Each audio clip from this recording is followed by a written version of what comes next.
आई, अगं आई कुठं आहेस तू? अगं काय झालं? अगं आई पटकन जाऊन लोक ते हप्तेवाले लोक आले तर काय? हा त्याच्या मायला त्याच्या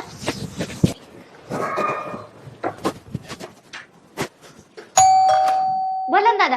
घरात कोणी दुसरं मोठं नाही का? नाही मी एकटीच आहे. बरं तुझी आई कुठे? आई गावाला गेलीये. अरे जाऊ पण मी येईन तेव्हा तुझ्या गावाकडे चालली. तुम्हाला काय करायचं? माझी आई गावाकडे जाईन अगर फिरायला जाईल. तिथं हप्ते कोण भरीन मग? ते मला काय सांगायला? ते हप्ते तुम्ही आणि आई तुमचं तुम्ही बघून घ्या. आता तुझी आई भेटली तर आम्ही बघून घेऊ का? आता कधी येईन तुझी आई? पुढच्या महिन्यात. अरे गेलं का बाई? शाळेला जेव्हा पण मी येलोय तेव्हा हिची आई गावाकडेच चालली. नक्कीच काहीतरी गडबड आहे. साड्या घ्या साड्या, 100ला 3, काळी निळी पिवळी साड्या घ्या साड्या. साड्या 100ला 3? दाखवा ना दादा कशा साड्या आहेत.